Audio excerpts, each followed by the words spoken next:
Hello students, कैसे हैं आप सब लोग। आई होप आप लोगों ने गवर्नमेंट बजट को सुबह अच्छे से रिवाइज कर लिया होगा। अब गवर्नमेंट बजट में जितने भी प्रीवियस ईयर क्वेश्चंस हैं मैं उनको कराने जा रहा हूं एक एक करके। आप ध्यान से एक एक करके क्वेश्चन समझना कि किस टाइप के क्वेश्चन पेपर में पूछे जाते हैं।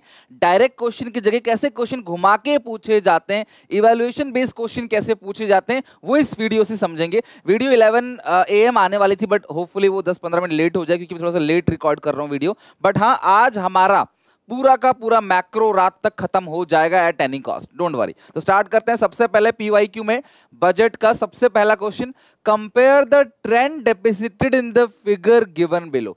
आपको ना ट्रेंड एनालिसिस करना है। तो आपको दिख नहीं रहा होगा शायद, यहाँ पे ये लिखा है फिस्कल डेफिसिट, ये है प्राइमरी डेफिसिट, और ये जो ब्लू कलर है वो है नवंबर 2019, और ये जो है ये है अप्रैल 2020, और ये है आपका 2021, अलग अलग ईयर का। तो आपको क्या करना है, ट्रेंड बताना है बस। ये पूरे के पूरे सिलेबस में सबसे आसान क्वेश्चन है। आपको अपना कोई दिमाग नहीं लगाना, बस देखना है और जो हो रहा है वही बता देना है।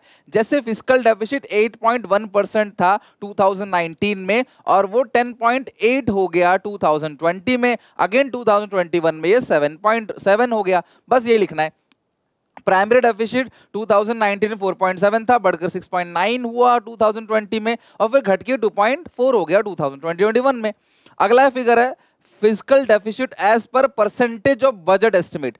बजट एस्टिमेट का कितना परसेंट है, तो 2019 में वो बजट का 114% था, जबकि 2020 में 135% हो गया। अगेन 2021 में वो घटकर 46.2% रह गया। जो मैंने बोला है ना, सेम वही लिखना है। ये रहा देखो आंसर, ये सीबीएसई का खुद का आंसर है। Physical deficit 2020 increase to 10.8 lakh from 8.1 lakh in 2019। तो 19 में 8.1 था, फिर बढ़कर 10.8 हो गया 2021 में। फिर ये क्लास घट के कितना हो गया, 7 लाख करोड़ हो गया। फिर प्राइमरी डेफिसिट, अच्छा ये लाख करोड़ में दे रखा है, परसेंटेज में नहीं है, ये लाख करोड़ में दे रखा है डेटा, राइट। लाख करोड़ में ही रहा, लाख करोड़ का डेटा है, परसेंटेज का नहीं। लाख करोड़ का डेटा है तो सारा लाख करोड़ में लिखोगे, ठीक है। आगे अगेन प्राइमरी डेफिसिट 2020 का इतना था, इतने से इतना हो गया, और 21 में घटकर इतना हो गया। बस आपको जो डेटा लिखा गया है ना, उसी को आपने नंबर्स में, मतलब वो नंबर में लिखा है, इसको वर्ड्स में लिख देना है, दैट्स इट, खत्म। सेंटेंस बना के लिख देना है। अगला है दूसरा, elaborate the objective of allocation of resources. आपको मैंने बजट के ऑब्जेक्टिव में मीरा बताया था, MERA, तो A for allocation of resources है, और उसी को आपने लिखना है कि जो जो अच्छे काम कर रहे हैं सोसाइटी के अंदर, उनको टैक्स कंसेशन दिया जाता है। जो बीड़ी सिगरेट तंबाकू जैसी चीजें बनाते हैं उनके लिए हैवी टैक्स लगाया जाता है। तो ये पॉइंट है, बी पॉइंट, इसको आपने एलोकेशन ऑफ रिसोर्सेज जैसा मैंने पढ़ाया है, आप वो पॉइंट यहाँ पे एक्सप्लेन कर दोगे। और उसके अंदर यहाँ पे पब्लिक गुड्स की बात भी करोगे। मैंने आपसे कहा था ना कल पब्लिक गुड्स के बारे में, मैंने कहा था नॉन राइवलरस, नॉन एक्सक्लूडेबल होता है पब्लिक गुड्स, जो आम जनता के लिए पार्क वगैरह, स्ट्रीट लाइट वगैरह, रोड्स, ये सब चीजें होती हैं। नेक्स्ट है second, distinguish between the revenue receipt, capital receipt. मैंने आपको जो बताया है, एक लाइन खींच के प्रॉपर बेसिस लिख के, और फिर रेवेन्यू डेफिसिट और रेवेन्यू रिसीट्स और कैपिटल रिसीट आप वैसा ही लिखोगे। इन्होंने जो लिखा है ना, इस तरीके से नहीं लिखोगे आप। जो मैंने लिखवाया आपको, revenue receipts are those receipts of the government which do not leads to reduction of any asset nor creation of any liabilities, और capital receipt these leads to reduction of any asset और creation of any liability. वो recurring है, non recurring है, वो day to day expense के लिए, वो daily basis का नेचर होता है रेकरिंग, और ये नॉन रेकरिंग होता है। और जो रेवेन्यू रिसीट्स है वो कोई भी क्लास डेट क्रिएटिंग नहीं होता। Capital receipt such as borrowing is debt creating. फिर आप एग्जांपल लिख देना, जितने नंबर का होगा उतने पॉइंट आप डाल देना। डिस्टिंग्विश बिटवीन डायरेक्ट और इनडायरेक्ट टैक्सेस, सुइटेबल एग्जांपल। तो डायरेक्ट टैक्सेस क्या होता है, जिसके ऊपर टैक्स का बर्डन है वो खुद टैक्स जमा करेगा, और वो खुद नहीं जमा करता, वो दुकानदार ग्राहक से वसूल के जमा करता है, तो इनडायरेक्ट टैक्सेस है। आप एग्जांपल दे देना, कस्टम ड्यूटी और जीएसटी इनडायरेक्ट टैक्स है, income tax, wealth tax, property tax, gift tax, ये सब क्या है आपका डायरेक्ट टैक्स है, खत्म बात। ये डायरेक्ट टैक्स जो है उसका बर्डन आप शिफ्ट नहीं कर सकते, नॉट शिफ्टेबल। इनडायरेक्ट टैक्स का बर्डन जो होता है शिफ्टेबल होता है। डायरेक्ट टैक्स होता है आपका प्रोग्रेसिव नेचर का, इनडायरेक्ट टैक्स होता है आपका रिग्रेसिव नेचर का, दैट्स इट, खत्म। बी, ये हो गया ना, दोनों क्वेश्चन हो गया। अच्छा नेक्स्ट है, from the information given the diagram. ये एक इंफॉर्मेशन है कि 1 रुपए अगर आता है तो 1 रुपए कहाँ कहाँ सरकार जो है, ये पेपर में आया हुआ क्वेश्चन है, 1 रुपए कहाँ कहाँ सरकार खर्च करती है, कैसे कैसे 1 रुपए खर्च होता है, तो आपको बताना है। और लास्ट में रेवेन्यू डेफिसिट और फिजिकल डेफिसिट के बीच में डिफरेंस बताना है। तो आप दोनों का मीनिंग लिख देना, दोनों का फॉर्मूला लिख देना, हो गया डिफरेंस, खत्म। 4 नंबर का सवाल, आई थिंक 2 नंबर ये 2 नंबर ये, तो आपको दोनों का मीनिंग और दोनों का फॉर्मूला, दैट्स इट। अच्छा सबसे पहले इसको देखते हैं। तो ये जो कॉर्पोरेशन टैक्स है ये रेवेन्यू है, बोरोइंग्स जो है वो कैपिटल है, कस्टम जो है रेवेन्यू है, एक्साइज रेवेन्यू है, इनकम टैक्स रेवेन्यू है, जीएसटी रेवेन्यू है, ये non tax revenue revenue receipts है। तो रिकवरी ऑफ लोन और बोरोइंग ये दो कैपिटल रिसीट है और बाकी सारे रेवेन्यू रिसीट्स है। कितना अलग स्टाइल से पूछा गया क्वेश्चन है, बहुत बढ़िया क्वेश्चन था। तो revenue receipt, corporation tax, custom tax, income tax, non tax revenue, GST and other taxes, excise duty. Reason revenue receipts neither leads to decrease in any asset nor creation of any liability. और capital receipt क्या है? Borrowings and other liability, recovery of loan. Capital receipt are either leads to decrease in assets or creation increase in liability, या तो assets कम होगा इन दोनों में या तो लायबिलिटी बढ़ेगा। और दूसरा है रेवेन्यू डेफिसिट, उसका मीनिंग लिख देना, फिस्कल डेफिसिट उसका मीनिंग। इन्होंने फॉर्मूला लिखा नहीं है लेकिन आप जो है वो फॉर्मूला भी लिख देना, क्योंकि ये मतलब अगर 1 नंबर का है तो नहीं जरूरत पड़ेगी, बट 2 नंबर का है तो जरूर लिखोगे, वो देख लेना पेपर में। और बेहतर है कि आप लिख के चलो ना, सेफर साइड रहो, आप लिख के चलो अपना। Next, from the following data calculate primary deficit. आपको ना प्राइमरी डेफिसिट आपको निकालना है। तो प्राइमरी डेफिसिट कैसे निकालोगे? एक न्यूमेरिकल और फिर एक थ्योरी भी है। Elaborate economic stability function of the government budget. तो देखो इकोनॉमिक स्टेबिलिटी मैंने बताया था ना, इन्फ्लेशन और डिफ्लेशन कंट्रोल करने का जो काम है ना, ई फॉर इकोनॉमिक स्टेबिलिटी, जो ऑब्जेक्टिव ऑफ बजट है ना वो बहुत इंपॉर्टेंट है बेटा, ध्यान रखना। 5 पे आते हैं। From the following data calculate revenue deficit और प्राइमरी डेफिसिट। आपको रेवेन्यू डेफिसिट निकालना है। तो रेवेन्यू डेफिसिट का फॉर्मूला है revenue expenditure minus revenue receipt. Revenue expenditure 80 है और रेवेन्यू रिसीट्स आपको यहाँ पे नहीं दिया है, तो टैक्स रेवेन्यू और नॉन टैक्स रेवेन्यू दोनों को जोड़ दो। 47 + 10 57, तो 57 घटा दोगे तो 23 जो है आपका आ जाएगा टोटल आपका रेवेन्यू डेफिसिट। अगली बार क्या निकालना है? Primary deficit. तो सबसे पहले फिस्कल डेफिसिट निकालना पड़ेगा, जो कि बोरोइंग्स आपको दे रखा है ऑलरेडी। फिर प्राइमरी डेफिसिट कैसे निकलेगा? फिस्कल डेफिसिट में से आप इंटरेस्ट माइनस कर दोगे तो आपके पास प्राइमरी डेफिसिट आ जाएगा। ठीक है, तो ये हो गया question easy. Question number 6, on the following basis of the following information calculate the value of fiscal deficit और प्राइमरी डेफिसिट। आपको फिस्कल और प्राइमरी डेफिसिट दोनों ही निकालना है। तो फिस्कल डेफिसिट कैसे निकालोगे? फिस्कल डेफिसिट का फॉर्मूला है टोटल एक्सपेंडिचर। टोटल एक्सपेंडिचर कैसे निकलेगा? कैपिटल एक्सपेंडिचर तो दे रखा है, आपको रेवेन्यू एक्सपेंडिचर भी चाहिए, तो नहीं है रेवेन्यू एक्सपेंडिचर, तो रेवेन्यू डेफिसिट की मदद से निकालेंगे।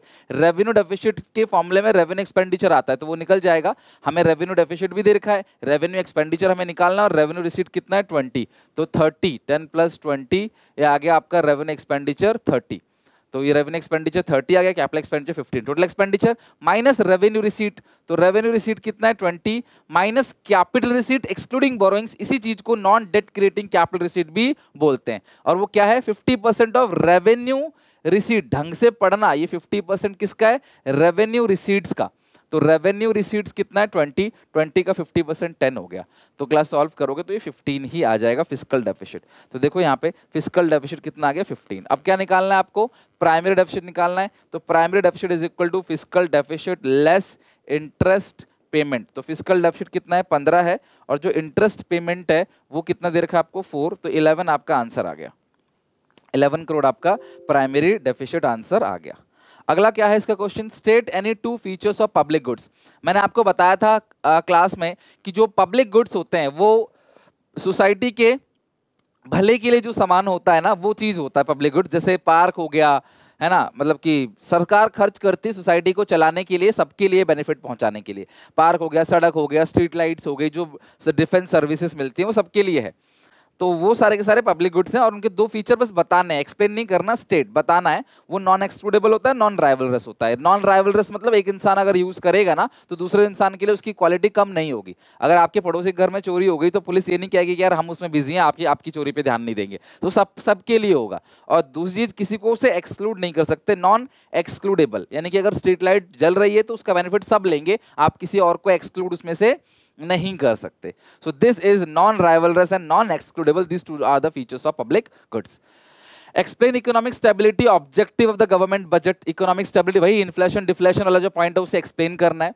Under the Ayushman Bharat scheme the government provide free medicine to the economically backward section, EWS category के लोगों के लिए। Identify discuss the nature of government expenditure. तो ये रेवेन्यू है या कैपिटल है? तो देखो यार ये सारे के सारे रेवेन्यू एक्सपेंडिचर है, क्योंकि सरकार की इससे ना ही कोई एसेट्स क्रिएट हो रही है ना ही कोई लायबिलिटी कम हो रही है। Expenditure income by the government under the Ayushman Bharat scheme for providing free medicine to the economically backward section does not leads to creation of any asset और reduction function of any liability, hence it can be classified as revenue expenditure, right. तो आप देख रहे हो जो जो मैंने पढ़ाया एक सिंगल अक्षर का उससे बाहर नहीं आया, सब उस कैटेगरी के अंदर ही है। Classify the following revenue receipt और कैपिटल रिसीट, आपको फाइंड आउट करना है रेवेन्यू और कैपिटल है, साथ में आपको रीजन भी देना, अपना वैलिड आर्ग्यूमेंट भी देना है क्यों इसको आप मान रहे हो। तो इंटरेस्ट रिसीव हमेशा रेवेन्यू रिसीट का होता है, क्योंकि इससे कोई भी एसेट्स ना ही रिड्यूस होता है ना ही कोई लायबिलिटी क्रिएट होता है। तो फ्री फंड का पैसा आ गया, इसलिए इसको हम लोग क्या कहते हैं, revenue receipt. Disinvestment capital receipt है, क्योंकि इससे सरकार की जो एसेट्स है वो कम हो जाती है। Disinvestment receipts from sale of government company are capital receipt as it cause a reduction in the assets of the government. अगला है financial assistance by the government of USA for promoting girl education in India. तो देखो यार, girl education के लिए कोई financial assets अगर हमको मिला हुआ है तो ये भी रिसीट्स है, gift, donation, charity, grant, these are revenue receipts. Financial help by the government of USA for promoting girl education in India is a revenue receipt as it neither creates any liability nor reduce any asset of the government. 9. Study the following chart carefully and analyze the changing trend in the government expenditure on transport और rural development। Transport और rural development, ये हो गया class आपका rural development और ये हो गया आपका ट्रांसपोर्ट, है ना। इन दोनों का क्या बताना है क्लास, आपको स्टडी करना है चार्ट केयरफुली। चेंजिंग ट्रेंड, तो यार अभी शुरू में जो पहला क्वेश्चन कराया था ना, बिल्कुल वैसा है। चेंजिंग ट्रेंड आपको बताना है कि पहले 2.29 था, फिर 2.13 हो गया, फिर 2.39 हो गया, ठीक है। तो इस तरीके से आपको बताना है, और यह फिगर जो दे रखा है वो परसेंटेज में दे रखा है, लाख करोड़ में दे रखा है।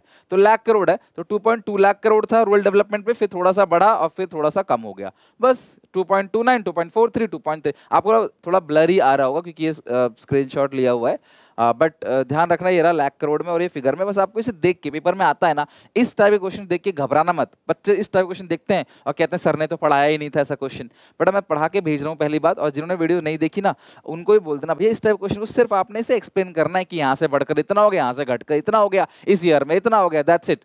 अगर रूरल डेवलपमेंट की बात करें तो ये हो गया। ट्रांसपोर्ट की बात करें तो उस पर जो सरकार का खर्चा था ना, जो सरकार का खर्चा था वो 3.32 करोड़ था, फिर 3.90 करोड़ हो गया, फिर 5.17 करोड़।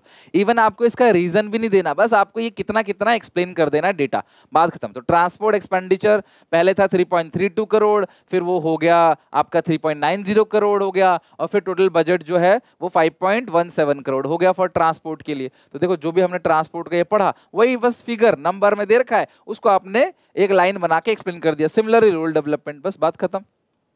अगला क्या पूछा है, बस यही चीज पूछी है और तो कुछ नहीं। हाँ, be distinguish between fiscal deficit और रेवेन्यू डेफिसिट हमने पढ़ रखा है पहले ही, दोनों का मीनिंग लिखो, दोनों का फॉर्मूला लिखो, दैट्स इट, खत्म।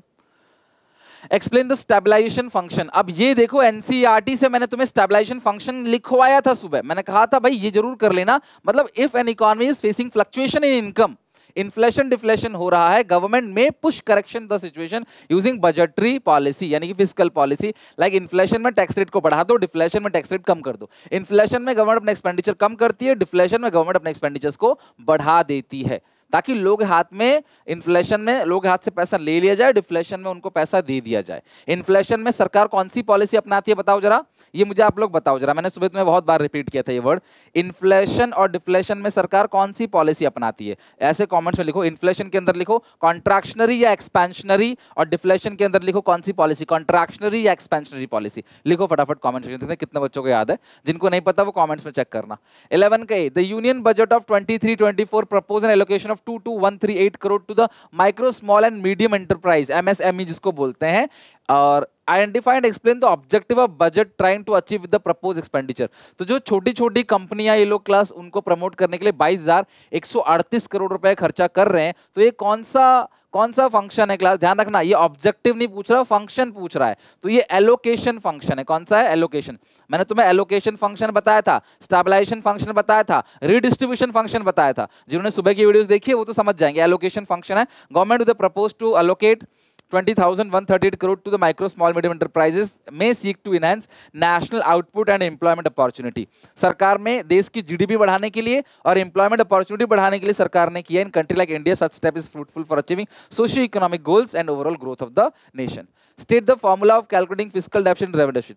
अभी आपने पढ़ा था रेवेन्यू डेफिसिट का formula revenue expenditure minus revenue receipt. Fiscal deficit का फॉर्मूला जो है वो total expenditure minus revenue receipt minus non debt creating capital receipt, या फिर non debt creating capital receipts, या फिर कैपिटल रिसीट नेट ऑफ या एक्सक्लूडिंग बोरोइंग्स। तो बस आपको अब एक ही लिखना है फॉर्मूला, बार बार नहीं, एक ही लिखना है बस, दोनों का एक एक formula. Tax revenue, an important component of revenue receipt, can be further classified into two categories. Imagine yourself as a member of Department of Revenue of the Government of India. लो आपकी नौकरी लग गई भाई रेवेन्यू डिपार्टमेंट में. Help your friend to identify and differentiate between two category of taxes. भैया इतना क्यों घुमा रहे हो, सीधा सीधा पूछ लो भाई कि डायरेक्ट टैक्स और इनडायरेक्ट का डिफरेंस बताओ, सीधा सीधा पूछ लो. लेकिन अब भी अगर 10 बच्चे होंगे ना इस क्वेश्चन को पढ़ेंगे, 8 तो समझ जाएंगे कि ये डायरेक्ट टैक्स और इनडायरेक्ट टैक्स का डिफरेंस पूछ रहा है. लेकिन बाकी जो बच्चे हैं ना वो कंफ्यूज हो जाएंगे क्या पूछ रहा है. और ऐसे डिफरेंस कभी मत लिखा करो. डिफरेंस हमेशा आप जो है लाइन ऐसे तब लिखा करो जब आपको नहीं आता, कोई पॉइंट नहीं है आपके पास, लेकिन आपने अच्छे से पढ़ रखा है डिफरेंस, है ना, वो आप अच्छे से डिफरेंस पढ़ रखा है, आप डिफरेंस लिखना है. इसका जो मैंने वीडियो के शुरू में बताया था, प्रोग्रेसिव नेचर का होता है, रिग्रेसिव नेचर का होता है indirect tax. Direct tax progressive है, डायरेक्ट टैक्स नॉट शिफ्टेबल है, इनडायरेक्ट टैक्स शिफ्टेबल है. दोनों का मीनिंग, दोनों का example. A budget can be deficit or surplus or balance. Do you agree with the givens? Yes, it is very much agreed कि budget 3 type का होता है, surplus budget, deficit budget, balance budget. आप तीनों ऐसे लिखोगे ना, और तीनों का फिर आपने क्या करना है, फॉर्मूला लिख देना है और मीन लिख देना है. सरप्लस बजट में टोटल रेवेन्यू जो है ज्यादा होता है, exceeds total expenditure. Balance budget में रेवेन्यू एक्सपेंडिचर इज इक्वल, और जो डेफिसिट बजट उसमें total expenditure is more than total revenue. खत्म बात. Tax revenue collection of the government में भी categorised under 2 heads. State and explain the 2 heads. बस वही डायरेक्ट टैक्स और इनडायरेक्ट टैक्स दोनों को क्लास आपने एक्सप्लेन करना है. लो इजी है कि नहीं. ये सारे क्वेश्चन जो मैंने पढ़ा रखे हैं देखो वही सब क्वेश्चन आए, उससे अलग उससे बाहर कुछ भी नहीं आया. क्यों नहीं आया?